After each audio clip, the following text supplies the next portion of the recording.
ಎಲ್ರಿಗೂ ನಮಸ್ಕಾರ. ಈಗೀಗ ಹಳೆಯ ಸಿನಿಮಾಗಳೆಲ್ಲ ರಿಲೀಸ್ ಆಗ್ತಾ ಇರೋ ವಿಚಾರ ಎಲ್ರಿಗೂ ಗೊತ್ತಿದ್ದೇ ಇರುತ್ತೆ. ಅಂದರೆ ಈಗಿನ ಸೌಂಡು ಮತ್ತು ಡಿಜಿಟಲ್ ಟೆಕ್ನಾಲಜಿ ಬಳಸ್ಕೊಂಡು ಹಳೆಯ ಕ್ಲಾಸಿಕಲ್ ಅಥವಾ ಮಾಸ್ ಎಲ್ಲ ಸಿನಿಮಾಗಳು ಯಾವ ಸಿನಿಮಾ ಹಿಟ್ ಆಗಿದೆ, ಗುರುತಿಸ್ಕೊಂಡಂಥ ಸಿನಿಮಾಗಳು ಇವಾಗ ರಿಲೀಸ್ ಆಗ್ತಾಯಿದೆ. ಅದು ಕನ್ನಡ ಸೇರಿದಂತೆ ಪರಭಾಷಾ ಸಿನಿಮಾ ರಂಗದಲ್ಲೂ ಕೂಡ ಈ ಟ್ರೆಂಡ್ ನಡೀತಾ ಇದೆ ಇವಾಗ. ಸೊ ಇವಾಗ ಅಣ್ಣ ಅವ್ರದ್ದು ಅಂದರೆ ಡಾಕ್ಟರ್ ರಾಜ್ಕುಮಾರ್ ಅವರು ಆ್ಯಕ್ಟ್ ಮಾಡಿರೋ ಗೆರಿ ಕನ್ಯೆನೂ ಕೂಡ ರಿಲೀಸ್ಗೆ ರೆಡಿ ಆಗಿದೆ. 5.1 ಅನ್ಸುತ್ತೆ ಡಿಜಿಟಲ್ ಸೌಂಡು. ಆ ಒಂದು ಸೌಂಡ್ ಫಾರ್ಮ್ಯಾಟಲ್ಲಿ ಸಿನಿಮಾ ರಿಲೀಸ್ಗೆ ರೆಡಿ ಆಗಿದೆ. ಅದೇ ರೀತಿಯೇ ಇವಾಗ ಡಾಕ್ಟರ್ ವಿಷ್ಣುವರ್ಧನ್ ಅವರು ಮತ್ತು ದ್ವಾರಕೀಶ್ ಅವರು ಪ್ರಧಾನ ಪಾತ್ರದಲ್ಲಿ ಆ್ಯಕ್ಟ್ ಮಾಡಿದಂಥ ಸಿಂಗಪೂರಿನಲ್ಲಿ ರಾಜಾ ಕುಳ್ಳ, ಸೊ 1978ರಲ್ಲಿ ಬಿಡುಗಡೆ ಆಗಿ ಹಿಟ್ಟಾದಂಥ one of the blockbuster hit cinema ಅಂತಲೇ ಹೇಳ್ಬೋದು. ಇವತ್ತಿಗೂ ಒಂಥರ ಕಲ್ಟ್ ಕ್ಲಾಸಿಕಲ್ ಥರ ಇದೆ ಆ ಸಿನಿಮಾ. ಸೊ ಈ ಸಿನಿಮಾ ಇದೇ ತಿಂಗಳು ಕೊನೆಯ ವಾರ ರಿಲೀಸ್ಗೆ ರೆಡಿ ಆಗಿ, ಹೀಗಾಗಿ ಚಿತ್ರದ ಬಗ್ಗೆ ನಿರೀಕ್ಷೆ ಅನ್ನೋದೇನಿದೆ, ಆಲ್ರೆಡಿ ಸಿನಿಮಾ ಆ ಟೈಮ್ನಲ್ಲೇ ಸೂಪರ್ ಡೂಪರ್ ಹಿಟ್ ಆದಂಥ ಸಿನಿಮಾ.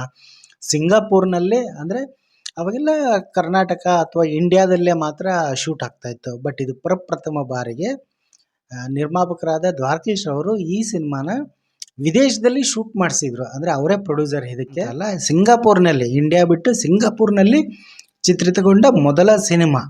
ಈ ಹೆಗ್ಗಳಿಕೆಗೆ ಅದು ಪಾತ್ರವಾಗಿದೆ. CV ರಾಜೇಂದ್ರ ಅವರು ಈ ಸಿನಿಮಾನ ನಿರ್ದೇಶನ ಮಾಡಿದರು. ಡಾಕ್ಟರ್ ವಿಷ್ಣುವರ್ಧನ್ ಅವರು, ಮಂಜುಳಾ ಅವರು ಮತ್ತು ದ್ವಾರಕೀಶ್ ಅವರು ಪ್ರಧಾನ ಪಾತ್ರದಲ್ಲಿ ಕಾಣಿಸ್ಕೊಂಡಿದ್ರು. ಸೊ ಸ್ಟಾರ್ ಕಾಸ್ಟ್ ಅಂತೂ ಸಿಕ್ಕಾಪಟ್ಟೆ ದೊಡ್ಡದಿತ್ತು. ಸಿನಿಮಾನ ಅವಾಗವಾಗ ನಾನು ಇವಾಗಲೂ ಕೂಡ TV ಬಂದಾಗಲೇ ಅಥವಾ ಯೂಟ್ಯೂಬಲ್ಲಿ ನೋಡ್ತಾನೆ ಇರ್ತೀನಿ. ಈಗ ಮತ್ತೆ ಆ ದೊಡ್ಡ ಪರದೆ ಮೇಲೆ ಈ ಸಿನಿಮಾನ ನೋಡೋ ಅಂದರೆ ನಾವೆಲ್ಲ ಅವಾಗೆಲ್ಲ ನೋಡ್ತಾ ಇರಲಿಲ್ವಲ್ಲ, ಈಗ ಈ ಸಿನಿಮಾನ ನೋಡಬೇಕನ್ನೋ ಕುತೂಹಲ ತುಂಬ ಹೆಚ್ಚಾಗಿದೆ. ಪಕ್ಕ ಈ ಸಿನಿಮಾ ರಿಲೀಸ್ ಆದಾಗ ನಾನು ನೋಡ್ತೀನಿ. ನೀವು ಕೂಡ ಮಿಸ್ ಮಾಡ್ದೇ ಈ ಸಿನಿಮಾನ ರಿಲೀಸ್ ಆದಾಗ ಥಿಯೇಟ್ರಿಗೆ ಹೋಗಿ ನೋಡಿ.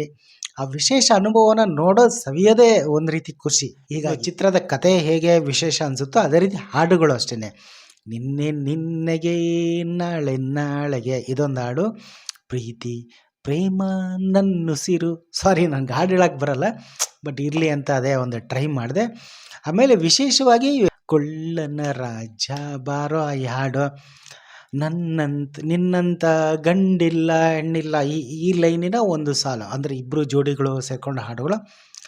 ರಾಜನ್ ನಾಗೇಂದ್ರ ಅವರು ಮ್ಯೂಸಿಕ್ ಕೊಟ್ಟಂಥ ಸಾಂಗ್ಗಳು. ಈ ಹಾಡುಗಳು ಇವತ್ತಿಗೂ ಕೂಡ ಎವರ್ಗ್ರೀನ್ ಆಗಿದೆ. ಹೀಗಾಗಿ ಈ ಚಿತ್ರದ ಬಗ್ಗೆ ತುಂಬ ಎಕ್ಸ್ಪೆಕ್ಟೇಷನ್ ಇದೆ. ಇದೇ ಜೂನ್ 26ನೇ ತಾರೀಕು ಇಡೀ ಕರ್ನಾಟಕ ರಾಜ್ಯಾದ್ಯಂತ ರಿಲೀಸ್ ಆಗ್ತಾಯಿದೆ. ಸೊ ಮಿಸ್ ಮಾಡ್ದೇ ಈ ಸಿನಿಮಾನ ನೋಡ್ತೀನಿ. ಗಿರಿ ಕನ್ಯೆನೂ ಕೂಡ ರಿಲೀಸ್ಗೆ ರೆಡಿಯಾಗಿದೆ. ಸೊ ಆ ಸಿನಿಮಾನೂ ಕೂಡ ನೋಡಬೇಕು.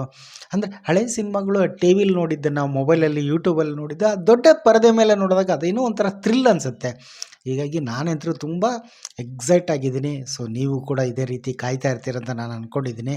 ಸೊ ಮಿಸ್ ಮಾಡ್ದೇ ಈ ಸಿನಿಮಾ ರಿಲೀಸ್ ಆಗುತ್ತೆ. ರಿಲೀಸ್ ಆದಾಗ ಥಿಯೇಟ್ರಿಗೆ ಹೋಗಿ ಮತ್ತೆ ನೋಡೋಣ, ಸೆಲೆಬ್ರೇಷನ್ ಮಾಡೋಣ.